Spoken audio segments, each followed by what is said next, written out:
Sia! Wewe Sia!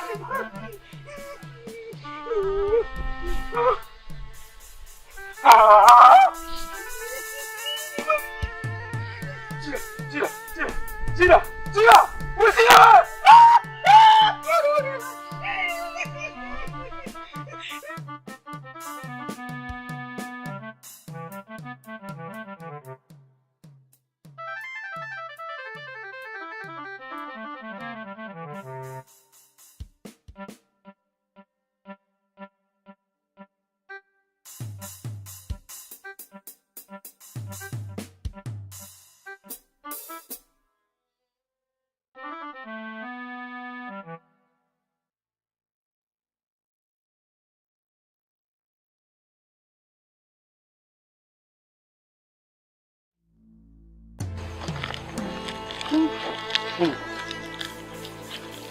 Pole.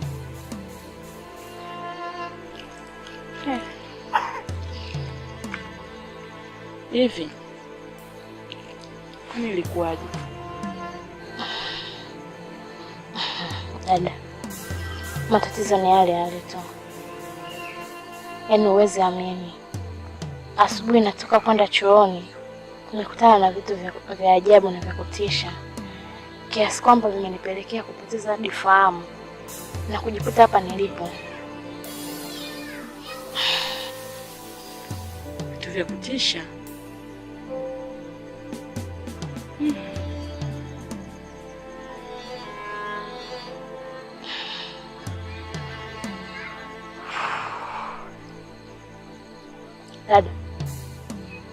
Dada, nisikiza nikwambie Vita. Yaani hapa nafikiria ni jinsi gani naweza kukusaidia. Halafu umebaki muda mchache tu tunaimaliza hili jambo. Sawa? Sawa, lakini naogopa. Nimelia itaisha tu. Sawa. Pole.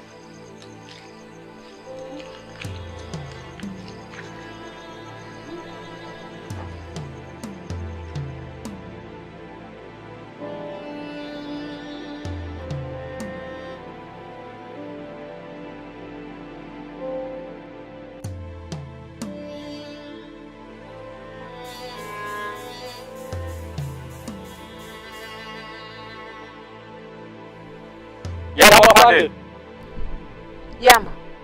Nipe ripoti. Mpaka sasa hivi upelelezi bado hujakamilika. Lakini na hata hivyo tuko mbioni kuhakikisha upelelezi unakamilika. Tuko mbioni kuhakikisha tunakamilisha upelelezi huo na kuwashikilia watuhumiwa hao na kuwapeleka katika vyombo vya sheria. Huyu kafuata nini hapa? Huyu alikuwepo katika eneo husika la tukio.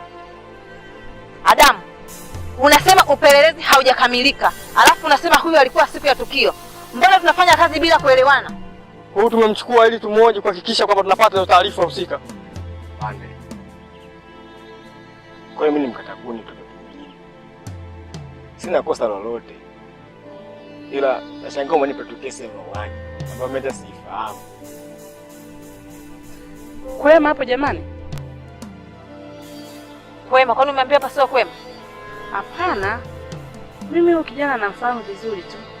Kwa hiyo kama kuna tatizo lolote ni vyema nikafahamu. Hapa ni kwema. Fungulia huyu. Sawa pande.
Hivi wewe Maseneka, una akili gani?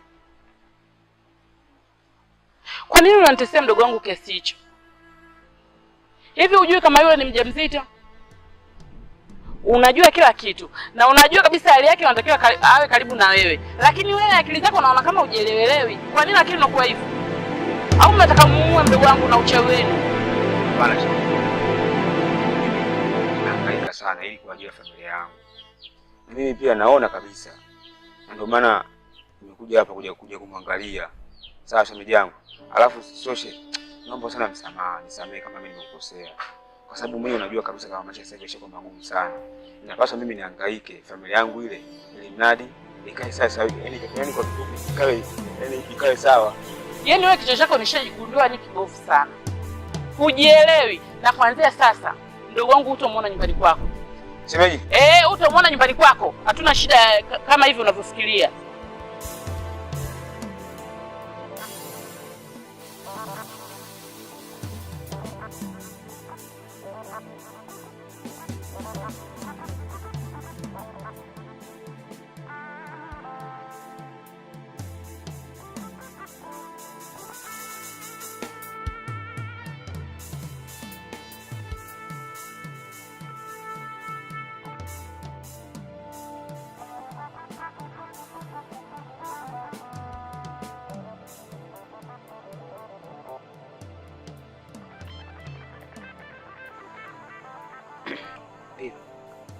Safi. Vipi hali yako? Namshukuru Mungu, naendelea vizuri. Sawa. Nimekutana na Amoni. Kanaambia kidogo unaendelea vizuri. Na kweli nikikuangalia hali yako leo. Naona ipo vizuri. Ni kweli. Namshukuru Mungu niko sawa, naendelea vizuri tu. Ila niko kitu kimoja. Kama unaweza kutulia. Uniache leo, kesho. Lakini kesho kutwa uje unichukue niende kulala nyumbani kwangu.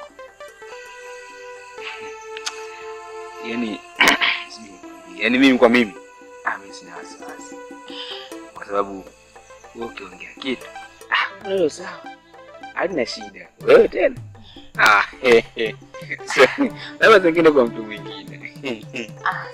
Sasa na pia kuna kitu nahitaji kukijua. Nahisi kama kuna tatizo, kwa sababu ya mambo yanayonikuta si bure, lazima kuwa na namna. Hebu jaribu kuniweka wazi.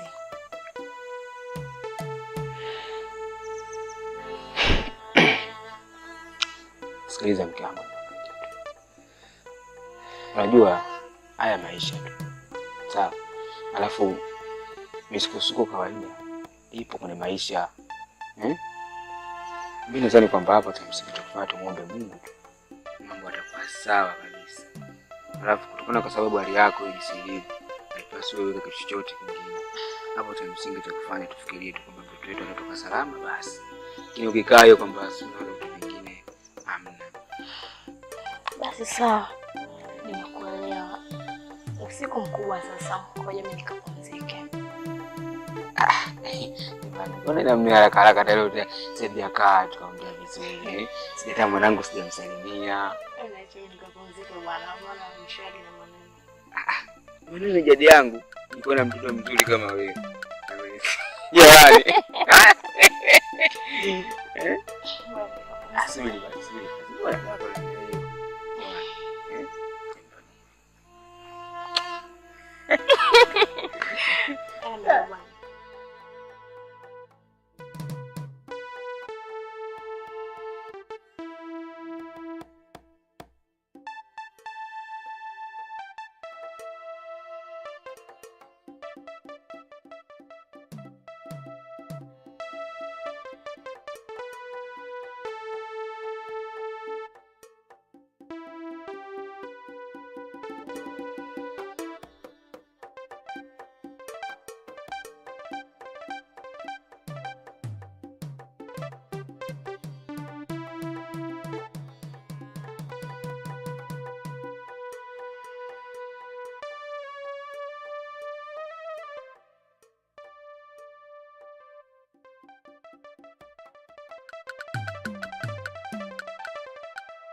za saizi? Salama.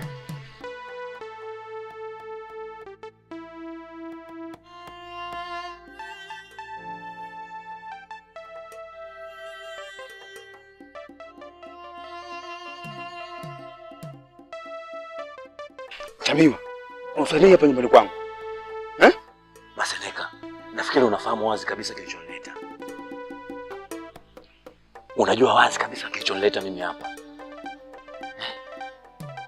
Tumalize tofauti zetu.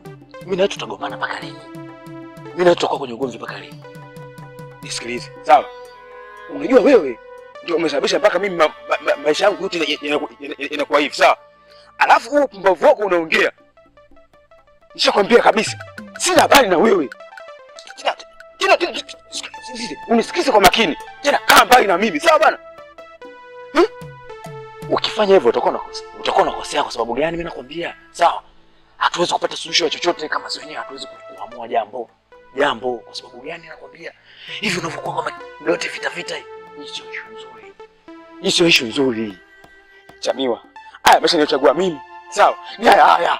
Sasa maisha mengine tena. Tena kaa mbali. Sisi umeelewa?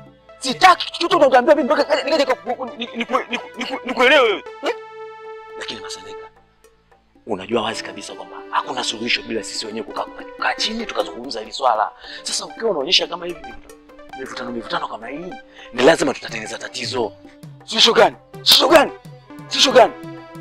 Unashisha unaambia mimi kweli mimi nikakamilika kuelewa? Hakuna kitu kama hicho. Nilikwambia vipi? Sitaki. Tena kaa mbali na mimi. Na kama ukinifuatilia nitakufanya kitu ambacho sio kizuri. Sasa ina maana utaki kunikuelekeza mbona? Subiria sasa. Utanichambua kama mimi nani?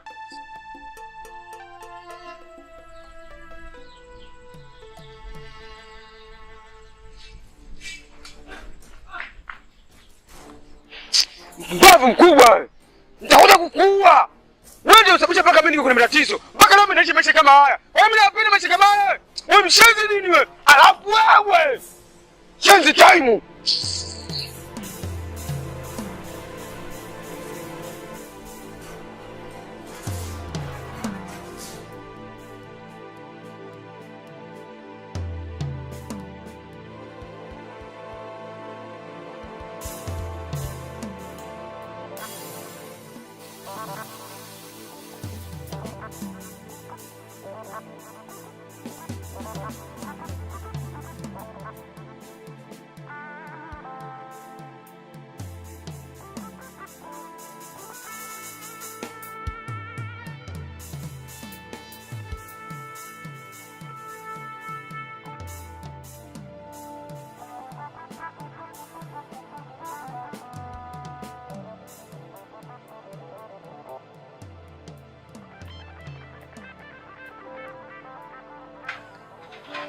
Vipi huko toka?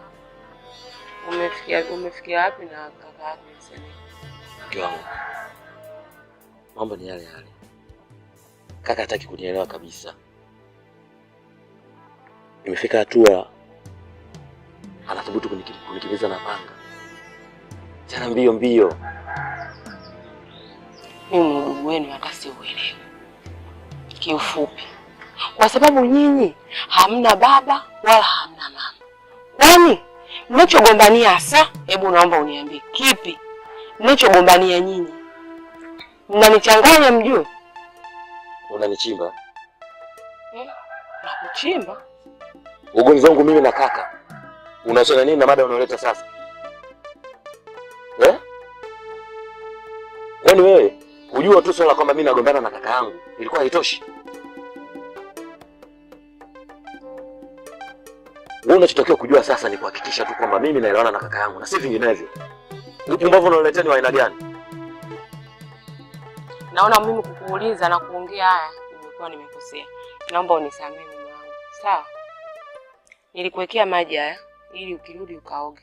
Sasa katafute ndoo ya chooni mimi na maji.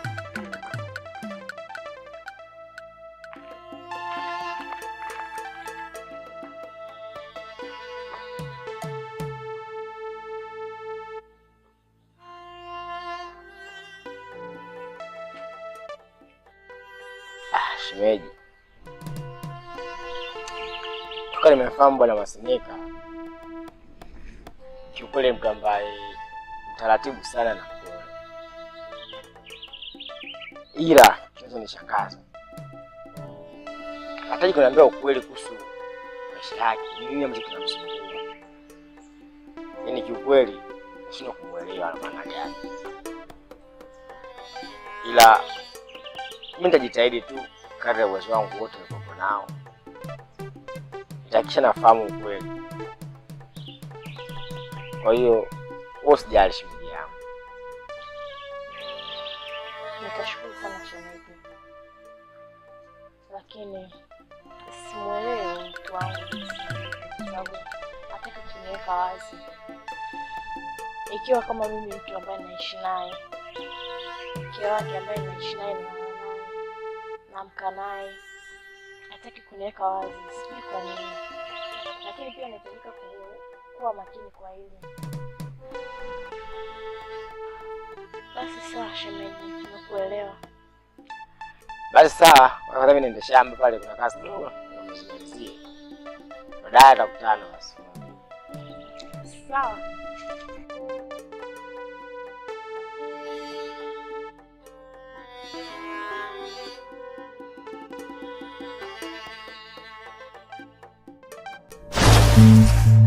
Chaniwa, mwambie Maseneka aseme ukweli, na asije nikamuua na kifo chenu kipo mkononi mwangu.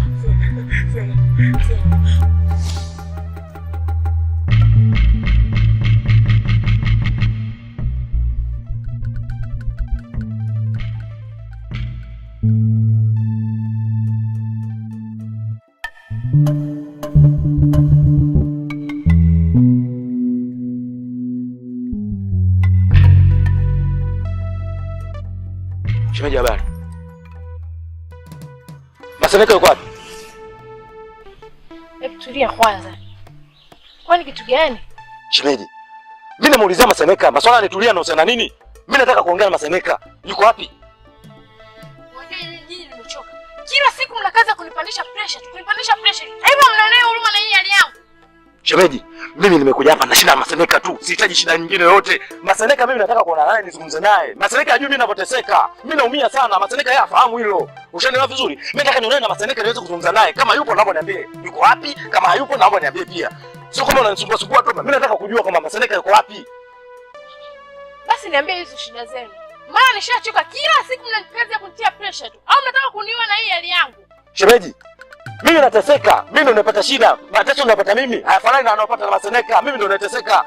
Ushanielewa? Mimi nataka kuonana na Maseneka. Naomba uniambie yuko wapi. Kwani kuna shida gani hapo? Naomba uniambie tu Maseneka yuko wapi. Mambo mengine mimi sitaki kuhusiana nayo. Juzi tu nimekuja hapa mapanga na kibizo na mapanga. Wewe mwenyewe umeshuhudia. Sasa mimi nimeshachoka hizo habari. Nataka kuzungumza na Maseneka.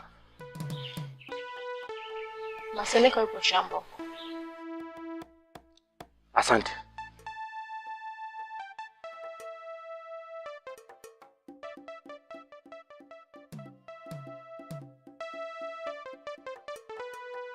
Yangu, unajua mwaka huu tunataka tulime, yani kwamba tuwe na mazao makubwa au mengi sana. Sio, umenielewa eh? Kwa hiyo wewe unaona hapa mazingira hapa bado. Tunataka tulime, sawa? Tuwe na vitu vingi. Sijui umenielewa? Ni kweli unachokisema. Kwani unaambiwa nguvu yako ndio chakula chako. Kwa hiyo mimi wala sina shaka kwa hilo. Nguvu zetu zenyewe zinajieleza zinafanya nini. Yaani ndio maana mimi wewe sikuachi. Kaka. Mama kanitokea hivi, namuona uso kwa macho. Namuona mama hivi. Uwezi amini. Nenda pale nilipo. Shavurugwa. Uwezi amini kaka, nimevurugwa vibaya mno. Hivi nakwambia nimetoka kuzungumza na mkeo. Mke wangu? Wewe,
Sila, wapi tena unapokwenda na begi namna hiyo? Kumbe unataka kule kuniacha jamani Maseneka, unajua kama nimewachoka? Tena nimewachoka sana. Kaja leo Chamiwa, kaza kunitia pressure. Kwani mnahitaji nini katika hii hali yangu? Bana mke wangu. Unajua mke wangu mimi nakupenda sana. Sawa? Alafu usisikilize watu, nisikilize mimi. Sawa? Alafu ya mauza taisi tu mke wangu. Wewe niamini mimi. Nakupenda kweli, nakupenda mama. Hebu niangalie kwa jinsi nilivyo. Huna cha kuniambia, wala huna cha kunidanganya. Sikia nikwambie. Kama usipoweza kuniweka wazi mimi, basi naomba niondoke kwa dada yangu. Nikisha kama uko tayari kunieleza ukweli, nifuate kwa dada yangu. La sivyo siwezi kubaki hapa, mnahitaji kuniua. Hawa, usifanye mpaka tugombane tuachane, sawa? Alafu ya mambo haya ni kukaa ni kuongea tu. Hebu angalia hali yako jinsi ilivyo, Alafu wewe ukiondoka na kuaje? Nikukuzoea mke wangu. Nikukuzoea. Pia nimemzoea mwanangu, anaotoka. Nilimbadilisha jina. Anaitwa nani? Asmani. Leo hii unataka kumpelekea nani? Hebu niangalie kwanza. Niangalie mke wangu, Sila. Nakupenda kutoka moyoni jamani, usiniache. Sikuamini na sikuamini tena kwa sababu unataka kuniweka wazi. Kwa nini lakini nikiwa mimi kama mke wako nalala na wewe naamka na wewe, unahitaji kuniweka wazi? Kitu gani ambacho unanificha? Ambacho sihitaji mimi kukijua. Kwa nini lakini? Sawa, naomba niondoke. Ukishakuwa tayari kuniweka wazi, nitafuta kwa dada yangu.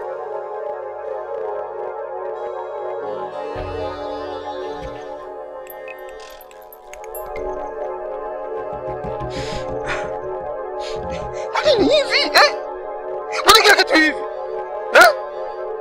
Sasa mimi fanya nakosa gani? Nakosa gani? Afu Chamiwa huyu. Subiri.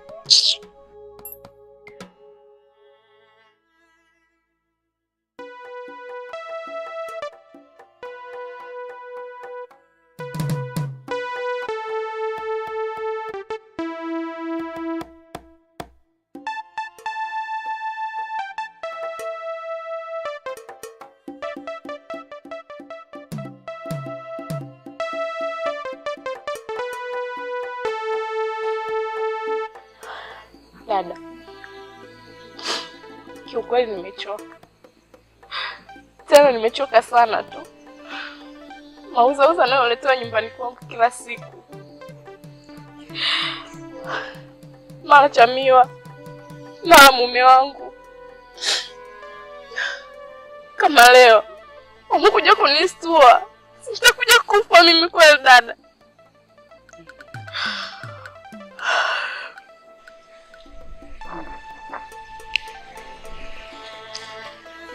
Mwavita, najua magumu ngapi unapitia mdogo wangu.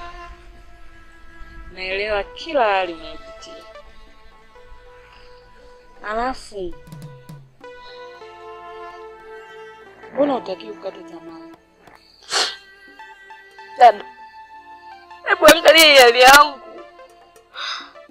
Kwa uko tayari mimi niteketee? Sikia nikwambie. Huo kuchoka chana nako kabisa. Mimi sikushauri. Alafu hata wewe mume wako, hebu fikiria mkotoka. Unaanzaje kuachana naye kirahisi tu? Hapa hakuna kuchoka, hakuna kufeli. Pambana kama mwanamke. Alafu pia na jambo lenyewe mbona lipo mwishoni tu, karibia tunamaliza kila kitu. Hivi kwanza nyumbani umetoka saa ngapi? Tangu jioni dada, niko njiani. Nakuja huku. Sijapanda usafiri wowote. Nenda kapumzike, tutaongea vizuri kesho.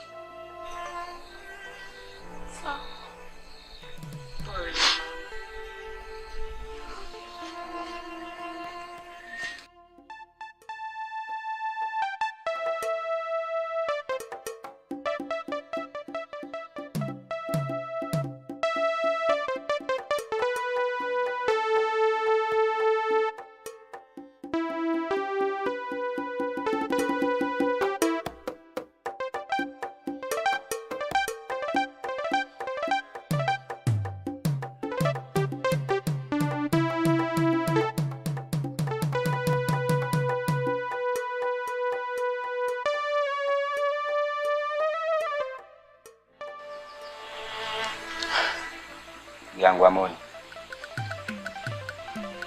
Wewe ni ndugu yangu. Tena pekee kabisa. Wacha mimi nikwambie. Ambayo siri kubwa sana. Wewe ulikuwa hujui.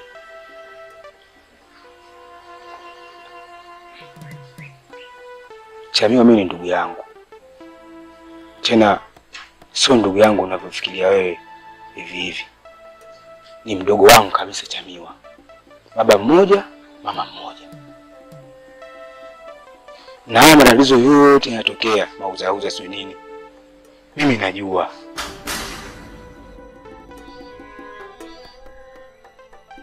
Na matatizo makubwa sana ilikuwa hivi.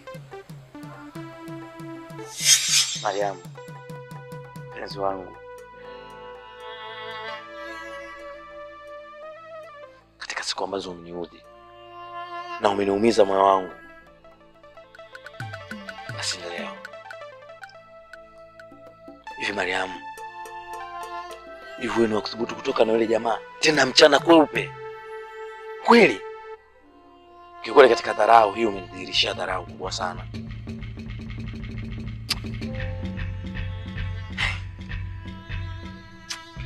Ipo na akili?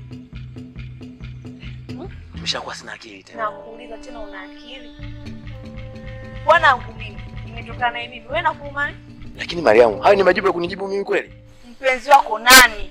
Mimi mama. Hebu jiangalie. Juu mpaka chini. Afu niangalie na mimi.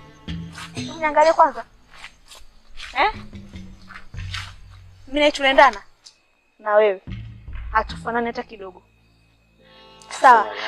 Alafu nikiwa kwenye harakati zangu, naomba unanipita kama unijui. Na hizo ni stories za kufuata wanaume wangu mimi na watafuta, wewe unaenda kuwafuata, unaambia mpenzi wako, mimi ni mpenzi wako. Lakini Mariamu, hayo ni majibu ya kunijibu mimi kweli? Mimi sikutaki tena, tuendani. Huna hazi ya kuwa na mimi. Mimi sio mwanamke wa kukaa kukoleza moto sijui na moshi na manini. Sina hazi hiyo. Sawa? Sio mwanamke wa kuchemsha viazi au kukaanga miogo, siwezi. Leo hii yale yote ya nyuma nilikuwa nikijitahidi kuyafanya hujayaona kabisa. Mariamu, unadhihirisha jinsi gani unaniweka kwenye wakati mgumu. Na unajua unafahamu kabisa kwamba mimi nakupenda. Na ndio maana inafika stage hii. Nisikilize, tena unisikilize kwa makini. Habari za kunifuatilia. Waitu nimekaa na mwanaume wangu mimi unamfuata, mimi mpenzi wako. Nitakufanya kitu kibaya. Nitakugeuza nyuma nikufanye kitu kibaya, sawa Mariamu, umefika hatua kunitukana mimi? Yaani mimi wewe nigeuze nyuma, mimi, wewe. Kweli Mariamu, umechoka. Ni sawa, najua mimi sina pesa. Lakini hii dharau too much. Kosa langu mimi liko wapi? Una pesa. Una pesa za kunimiliki mimi mtoto mzuri. Sio, unanielewa? Nakutakia siku mwema.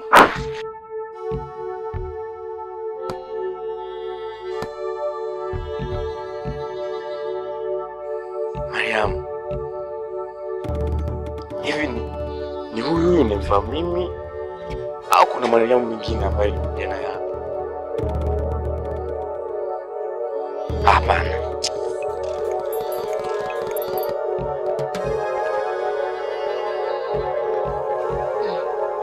Kwanza mimi nikupepole tu shemeji yangu. Lakini chengine, Mariamu mimi ni rafiki yangu. Alafu Mariamu unamjua fika. Sijai kuona na tabia kama hizo unazoniambia. Au itakuwa mmekumzana? Shemeji, wewe unafahamu wazi kabisa mimi jinsi gani nampenda Mariamu. Hilo unalijua. Hivi unaamini kabisa mimi naweza kupambana na Mariamu? Hivi unafikiri kabisa mimi niko tayari kumkwaza yule? Labda nikwambie kitu kimoja. Kikawaida anaweza kusema yeye ndo kanikwaza mimi. Kama nilivyokuambia. Ushanielewa? Lakini sasa ndo kama hivyo, na yeye mwenyewe kakiri kwa kudhihirisha kabisa kwa kinywa chake kwamba ni kweli katika hayo aliyozungumza. Shemeji, mimi nilikupa nataka tu nikuanzishe. Kama utakuwa umegombana naye, usinifiche, naomba tu niambie. Kwa sababu wewe mwenyewe unafahamu Mariamu. Hajawahi kufanya kitu ambacho unaniambia. kufikia kama sasa hivi. Wewe mwenyewe uone kama ni kitu ambacho hakiwezekani Mariam kufanya hivyo. Kama kuna kitu nimekosea, inabidi ukitambue na muombe samahani. Kufikia hatua ya kushindwa kulala usiku kama hivi na kuja kukutafuta, ni vile tu jambo limekuwa limenishika shingoni. Mimi baada ya kuona hayo yote, nikabidi nifanye safari ya kuhakikisha nimuone Mariam usiku niweze kuzungumza naye. Na kweli nimeonana na Mariam.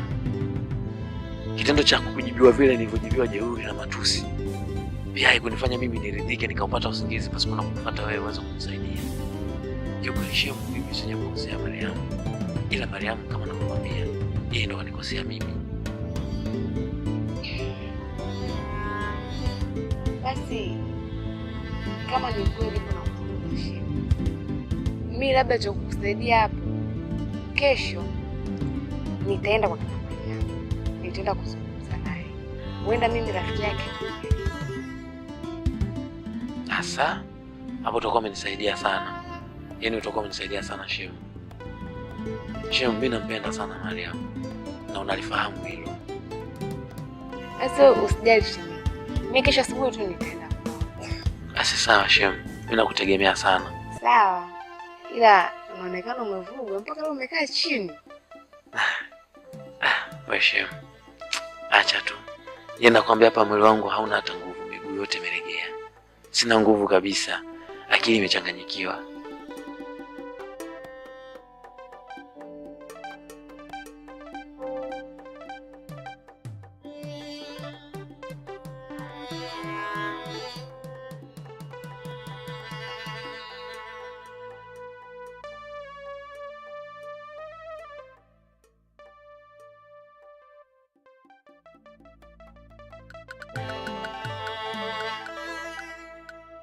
Sipendi kufuatiliwa katika maisha yangu. Habari za mimi na Chamiwa na kuhusu nini? Kama nimemwacha si nimemwacha mimi au namtaka? Kuhusu mimi na Chamiwa wewe haikuhusu. Mimi sina haja ya kuwa na Chamiwa, ndio maana nimeamua kufanya hivyo. Sikia Mariam. Sio kama kuzungumza hivi kwamba nahitaji malumbano. Lakini si vizuri kumfanyia hivyo. Tambua na yeye ni binadamu na ana moyo. Sasa unapomfanyia hivyo, fikiria kwa mfano ingekuwa ni wengi kwa. Alafu isishe Mariam, wewe ni rafiki yangu. Sijai kukuona ukiwa na tabia kama hizo. Chamiwa hana haja kuwa na mimi. Hivyo unanionaje mimi? Chamiwa hana uwezo wa kunihudumia mimi. Sio type yake Chamiwa. Sasa mimi sio kama naingilia mahusiano yako. Lakini Chamiwa amenifuata, amelalamika sana kuhusu wewe Mariam. Kwa nini uumize moyo wa mtu? Muonee huruma. Yaani mwanamke siku zote anatakiwa kuwa na roho ya huruma. Kwa nini umfanyie hivyo mwenzako? Sikia. Kama unamwonea huruma unaweza kaa naye. Ruksa. Mimi sina shaka juu ya hilo, lakini mimi kuwa na Chamiwa ni kitu kisichowezekana. Na hayo ndo maamuzi yangu ya mwisho niliyoyafanya. Sawa? Haina shida. Tuondoke basi. Kisimani tuangalie naye. Nachekesha. Mimi niende kisimani? Nisiende.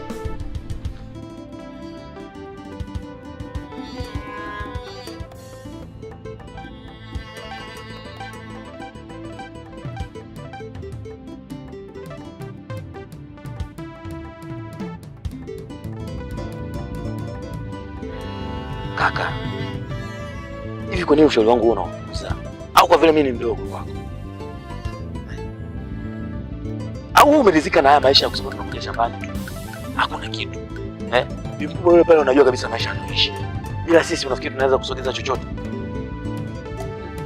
Lakini kaka, kila siku mimi najaribu kukuambia kaka, unajua haya maisha ni magumu. Tujaribu kutafuta njia nyingine. Mimi najua kuna Mungu ndio, lakini angalia mazingira pia tunaoishi sisi. Ila kaka, mbona unapenda sana kupuuza ushauri wangu? Unajua ndugu wangu hivyo matatizo haya ambayo tuko nayo sisi, wewe unajua unaongea, lakini ujui ndio maana unapoka. Kwani ukikaa ukamtumikia Mungu Mbona mambo yanaenda sawa tu? Sasa wewe mjifikirie. Unataka twende kwa mganga. Hivyo unahakika kabisa kama kweli mganga anaweza kweli kumsimu tajiri kweli kaka?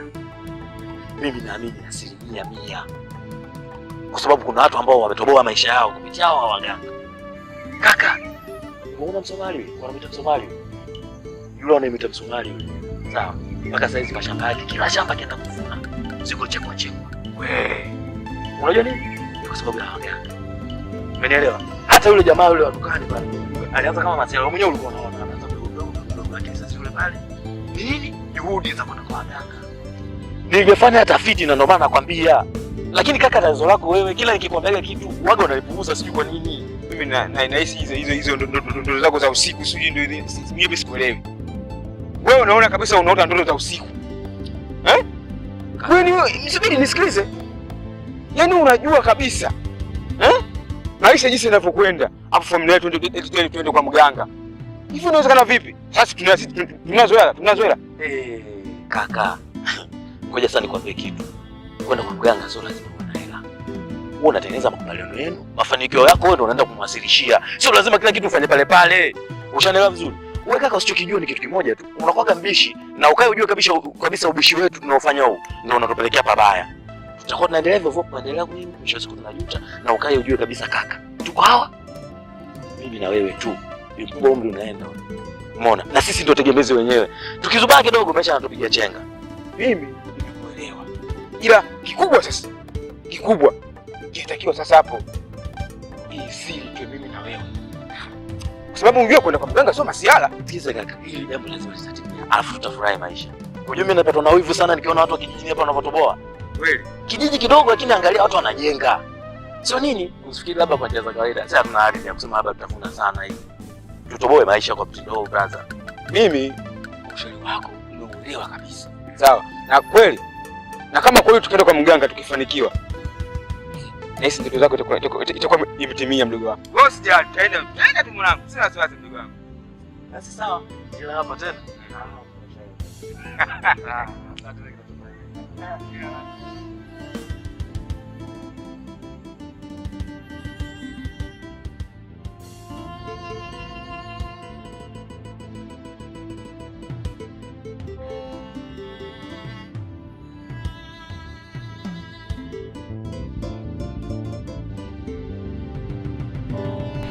Mariam,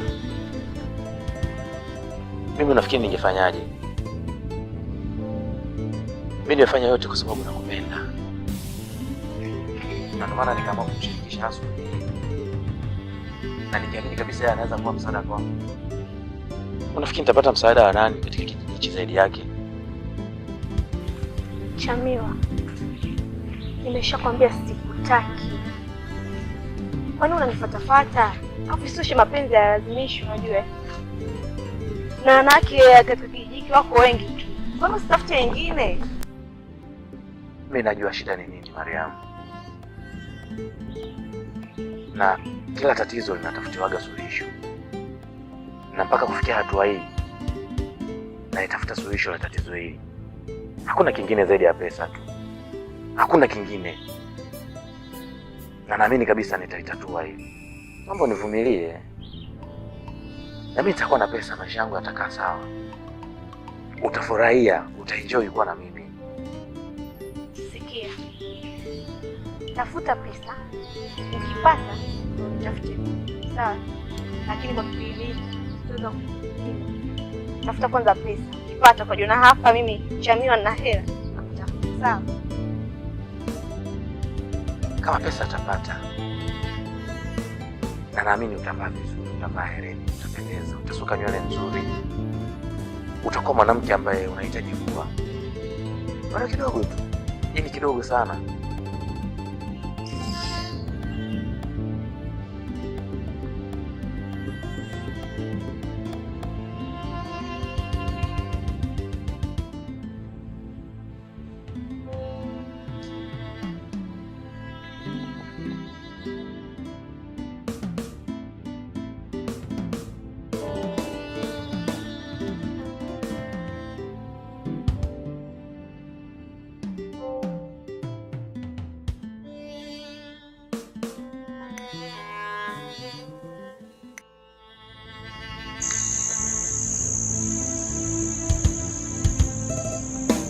nimeshajua shida yenu.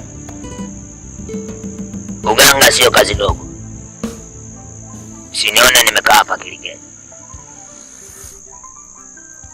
Nimekaa kwa misingi na taratibu za mizimu ya kikanga.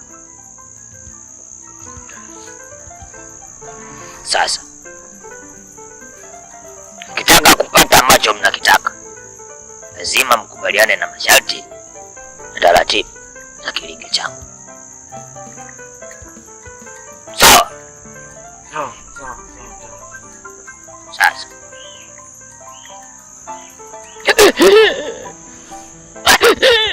sasa kinachofuata, lazima mle kiapo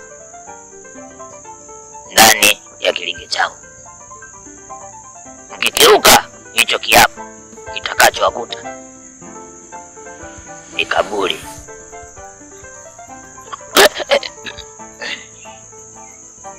Sawa? Sawa.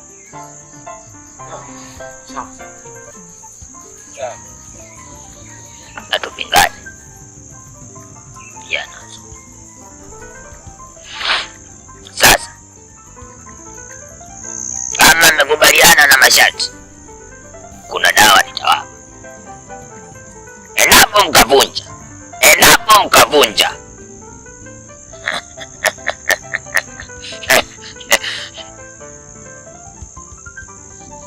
tane 7.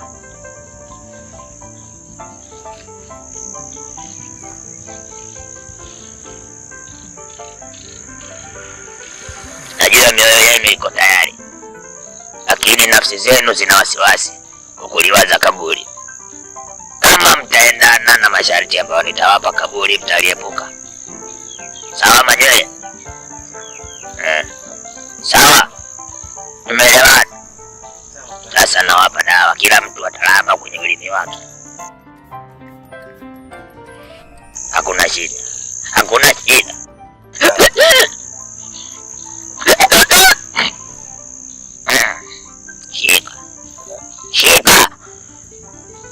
Shika na mikono miwili.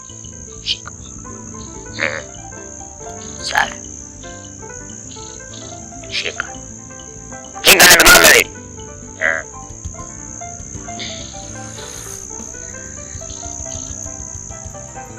Sasa nisikilize kwa makini. Tena mnisikilize vizuri.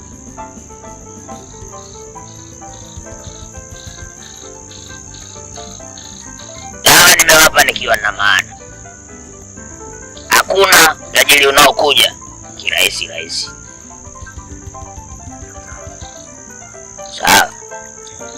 Sasa sharti la kwanza, inabidi mkatembee na mama yenu mzazi. Sasa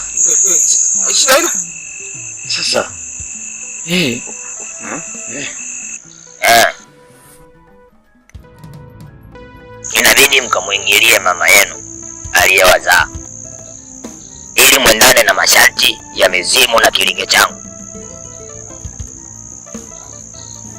Haya mkijua.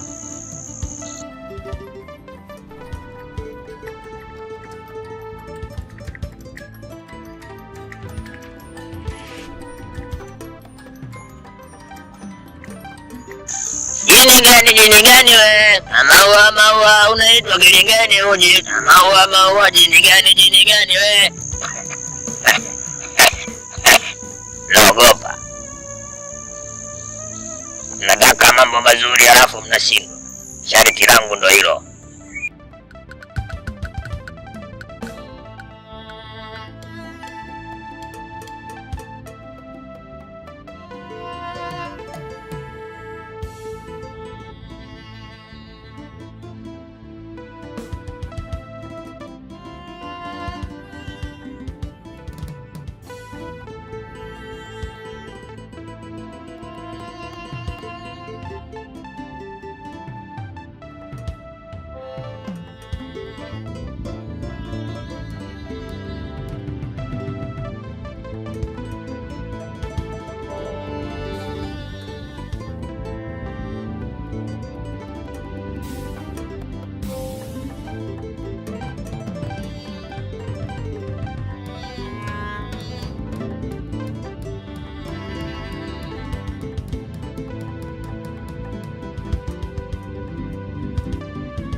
Chamiwa.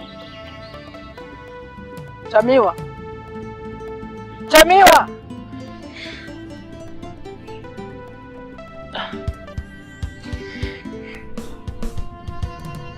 Vipi? Wale, yani siwaelewi. Jana nimeona hivyo kwa kakaangu. Na sasa hivi naye anakuona hali hii. Kwani shida ni? Wewe mama, acha tu. Ni maisha tu. Ni maisha tu kweli. Unakuwa katika hali hiyo kweli, maisha tu kweli.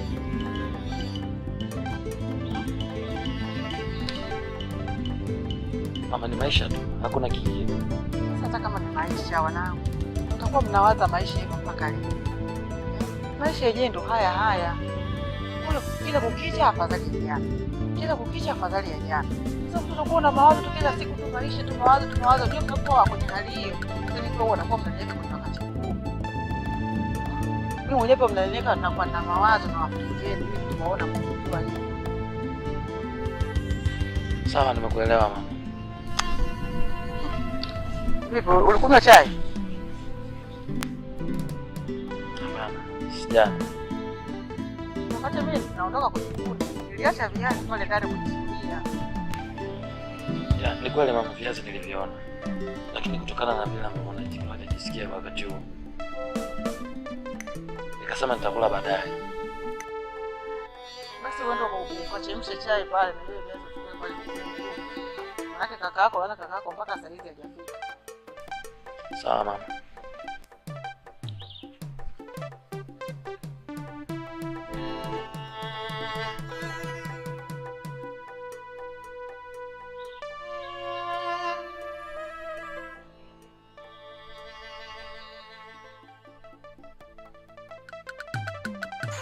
Maseneka, wewe na mdogo wako mimi siwaelewi mpaka dakika hii. Yaani nyinyi mkikaa ni watu tu wa huzuni, simanzi. Kwani mmepata na jambo gani? Mbona mimi siwaelewi wanangu? Sasa mimi nikwambie ukweli leo mamangu. Mimi na mdogo wangu tulienda kwa mganga ili kutaka mali na utajiri ndani yake, lakini mganga tulipofika pale sema tukila mganga alitupa masharti ambayo masharti hayo baina sisi, mimi na mdogo wangu, na kweli tulikubaliana pale, lakini katika sharti ambayo gumu mpaka dakika hii mimi nalifikiria. Bora tu niambie ukweli mwanangu, lakini hata roho yangu inaweza ikafarijika.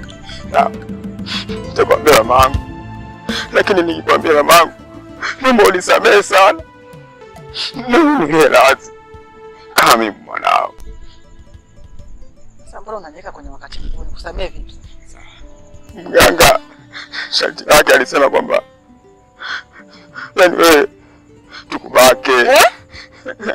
Mnibaki mimi? Hivi ni kweli nyinyi mna akili kweli nyinyi? Yaani ina maana njia mnapita nyinyi afu mtaka moja mpite tena. Ni wapumbavu.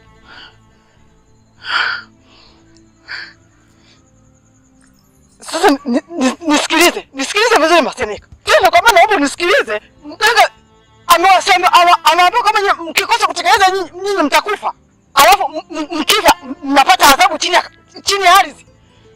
Sasa mimi nakwambia kitu. Mkitekeleza hilo sharti, yaani kabla mjetekeleza, mtaua mimi mwenyewe kwa mikono yangu. Mama!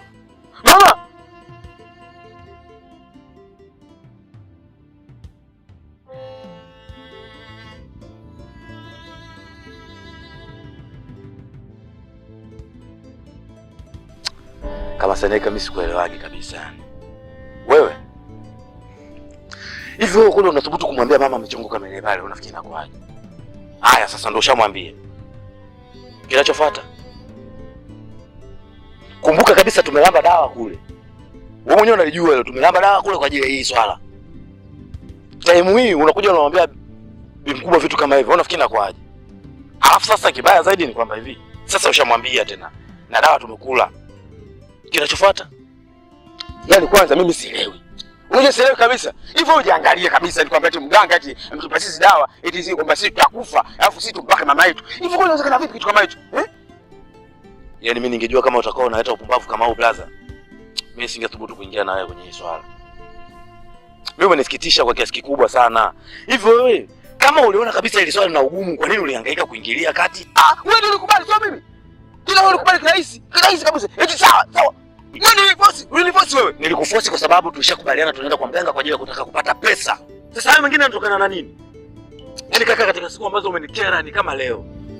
Sasa hivyo kuna pesa gani nje kama kile njia gani zile? Mimi ningeona tu mdogo wangu Chamiwa. Bora mara 10 tutafute pesa kwa kutumia miguvu yetu sisi wenyewe. Kwa sisi tuna miguvu mingi. Nisikiza nikwambie. Sisi tulishakula dawa, mimi siwezi kukubali kufa. Hata siku hii moja afu nifikiri rahisi tu. Siwezi kukubali. Na kama siwezi kukubali na maanisha kitu kimoja. Usipotaka lazima tufanye hilo jambo. Utake lazima tulifanye hilo jambo. Sio, unanielewa? Kwa hiyo haipingiki. Sasa nisikilize. Hebu kwanza kufuta picha kwamba kimfano hapa kijijini hapa wakaja kujua kwamba sisi tunafanya tukio kama hilo. Hivyo inachukuliaje maisha? Kaambiwa na nani? Mimi naogopa. Nitakuwa mapanga. Sawa, mimi naogopa. Mimi naona wewe mwenzangu wewe ushakubali kufa kwa sababu roho yako inaonekana kabisa yani wewe umekubali kufa. Kaka, wakati tunakula pale kiapo tulishaambiwa kabisa tukilamba tu kile kiapo majanga yashatukuta. Na tayari tuliingia kwenye majanga. Sasa hizi umeenda kumwambia mama. Sasa unapokuja kumwambia mama, si maana yake wewe lengo lako ni kuharibu. Sasa wewe lengo ni kuharibu, lakini mimi siwezi kukubali jambo liharibike kirahisi. Yaani kama kula nimeshamaliza chakula chote. Nimebakisha punje chache tu. Nioshe vyombo.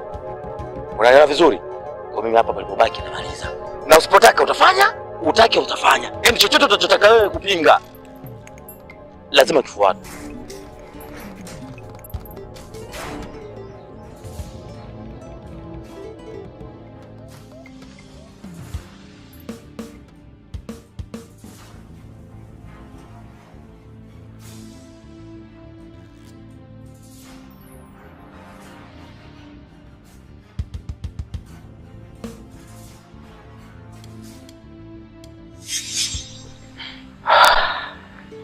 Hayo ndio yanatokea.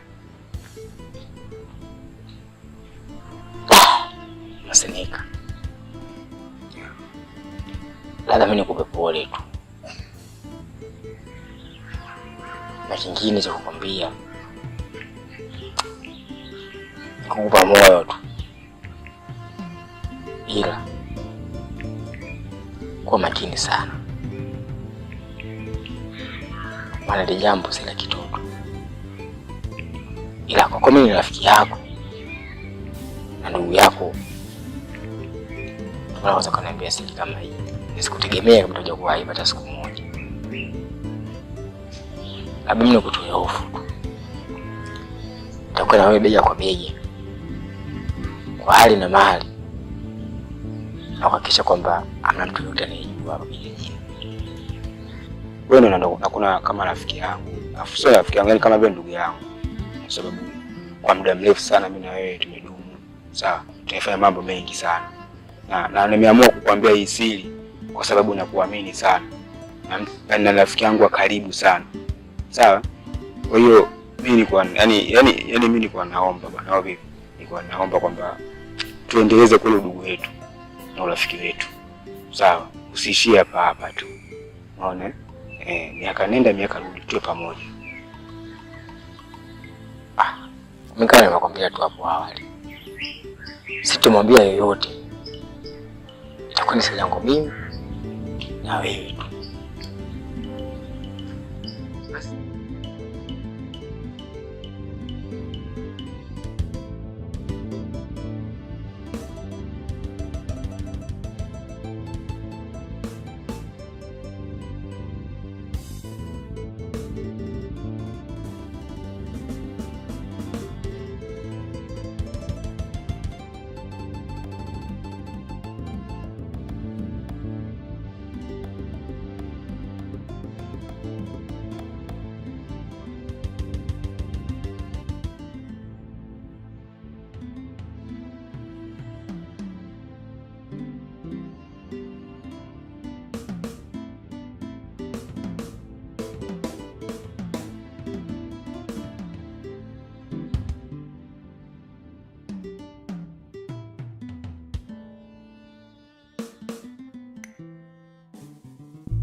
Naitwa Inspector Vanessa. Anaitwa Inspector Alex. Anaitwa Officer Adam. Anaitwa Inspector Mwamvita. Uko chini ya ulinzi wa polisi kwa tuhuma za kumuua mama yako mzazi, wewe pamoja na ndugu yako Chamiwa. Amoni. Masemeka. Mimi si tu Amoni kama nakutania. Inaitwa Inspector Alexander. Mimi nakuambia kwa jina kama Amoni. Na ni rafiki yangu wewe, nakujua kabisa. Kumbe ulikuwa unataka urafiki na mimi, kumbe mwenzangu ulikuwa una lengo lako. Na nilikupa siri zangu zote. Kumbe wewe ni askari. Bado kwa story tu kwa ufupi. Ilikuwa hivi. Shoga yangu, mimi hapa nimekuja na tatizo. Tatizo ambalo ninakupa nalo mimi. Wanangu mimi wanataka utajiri kwa haraka. Yaani mpaka dakika hii ninapokuambia hapo wanangu washakwenda kwa mganga na wameshapewa dawa kidogo. Na kuna masharti ambayo wamepewa. Mjumbe, haya masharti ambayo waliopewa hayo, wameambiwa kwamba mimi wanibaki mimi. Kwa hiyo mjumbe, mimi nimekuja kutoa maelezo hapa. Mimi ni binadamu na sijajua kwamba wale watoto wa masharti ambao wamewapa mwisho wake ni nini. Ila mimi nimekuja tu kukuambia mjumbe, lolote litakayotokea basi ujue ni mwanangu.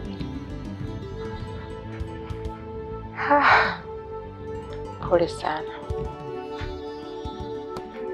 Watoto wamefikia huko, wanadhani utajiri ni kwenda kwa waganga. Utajiri unatoka kwa Mwenyezi Mungu. Utajiri na majini wapi na wapi. Cha kusaidia nitawaita niongee nao. Ila sawa mjumbe, basi ngoja mimi nikuacha kwa sababu nimetoka nyumbani kule nimechika viazi mkoani sasa hivi. Sawa, nitajitahidi.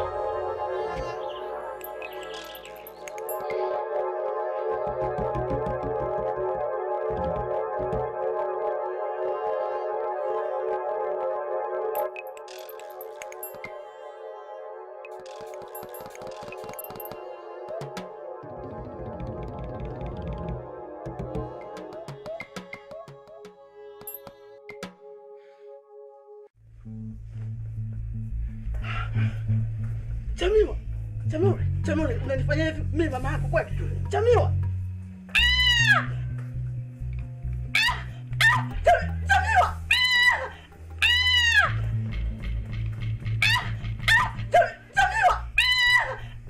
Chamiwa, kwa unanifanyia hivi? Chamiwa, mimi mama yako unanifanyia hivi?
Kaka, hapo tayari tushamaliza kazi.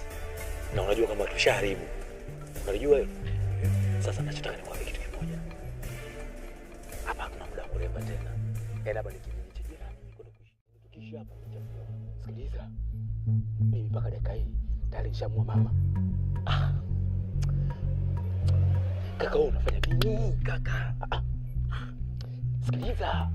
Unajua bila wewe kumuua, sawa? mambo yatavujika, atatoa siri zetu. Tumia akili wewe. Wewe kaka, umezingua kishenzi. Kwa sababu gani ujue?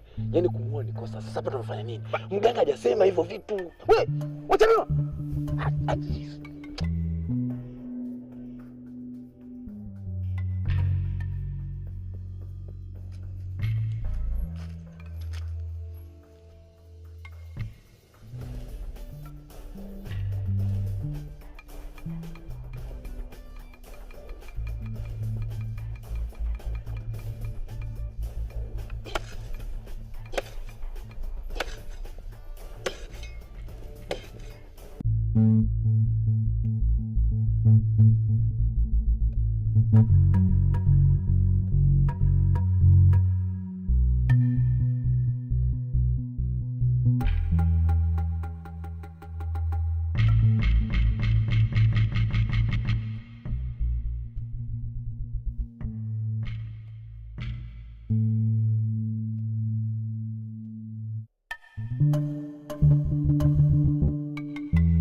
Samahani dada, naomba kuuliza kama utojali. Usijali, uliza tu. Sawa. Nilikuwa namuuzia Maseneka. Unaweza kumpata? Ndio.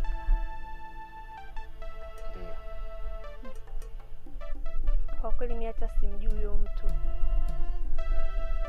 Simjui kabisa kwa sababu mwenyewe ni mgeni, nimekuja kijijini tu hapa kutafuta maisha. Mimi naitwa Amoni. Simu zangu naitwa nani? Mimi naitwa Mariamu. Mariamu. Sawa. Umesema ukumbele nitapata watu wa kuulizia. Nenda tu kumbe utapata tu. Basi sana shukuru. Sana.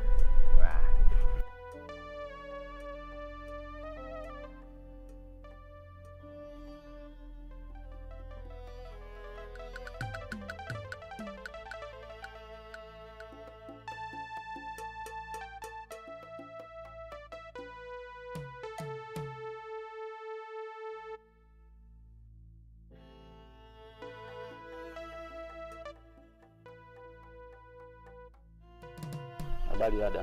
Bali sijui wewe. Salama. Ila samani dadangu. Nilikuwa namuulizia Chamiwa, ila si unaweza ukamfahamu? Chamiwa? Ya, Chamiwa. Huyo mtu simfahamu kwa kweli. Labda ungejaribu kuendelea huko mbele, unaweza kumuuliza ukampata. Basi sawa dadangu, haina shida. Ila samani kwa kusumbua. Sijali. Sawa. Naitwa Ibrahim. Sijui unaitwa nani mwenzangu? Mimi naitwa Mamu. Nashukuru kufahamu. Sawa. Sawa.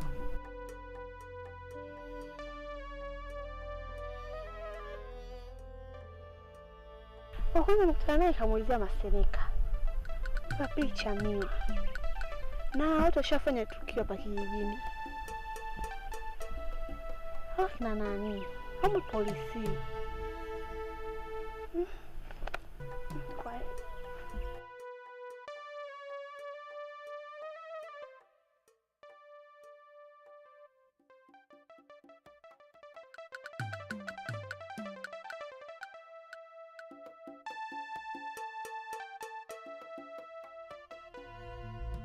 Jina langu naitwa Adamu. Ni afisa polisi wa kutoka kituo cha hapo kati. Ila sina mengi zaidi.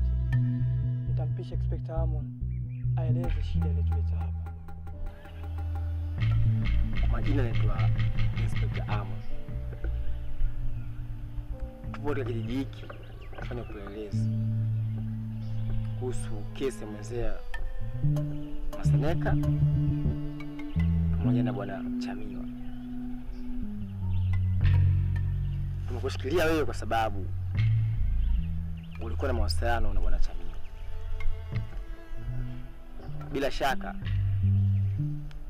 unafahamu Chamiwa yuko wapi pamoja na mzake Maseneka. Kwa hiyo tunahitaji kujua ukweli wako wapi kwa sasa.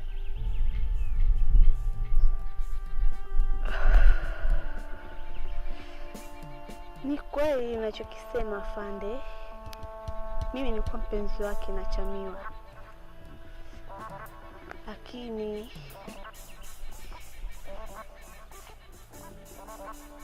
sijui chochote kuhusu hilo jambo.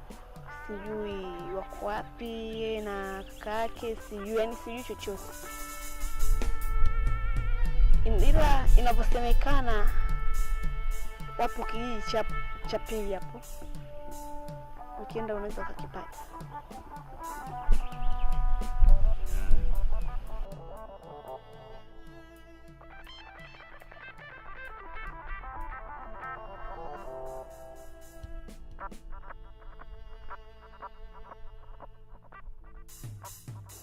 Hii kesi ni kubwa na inasemekana kwa 100% wameua na wametoweka katika hiki kijiji miezi 3 iliyopita.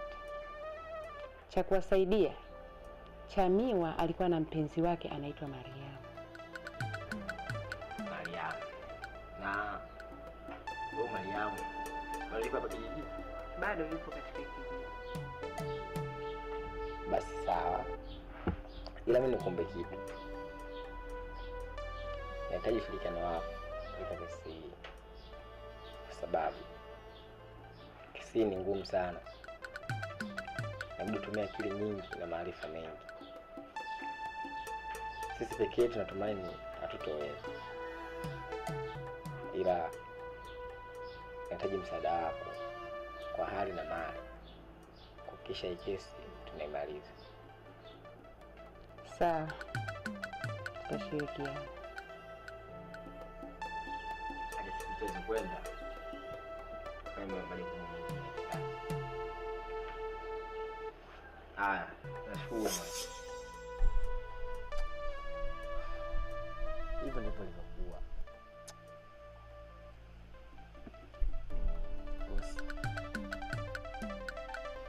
Shila, ni wewe kweli ama macho yangu? Najua mimi ni Shila ambao mpenzi wangu tunapendana kweli kwa dhati.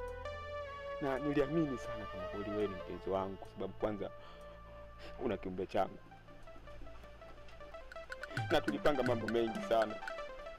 Lakini kumbe ni askari. Kwa nini lakini mnanifanyia hivyo? Kwa nini? Kamata hawa. Tii sheria kabla kushishwa.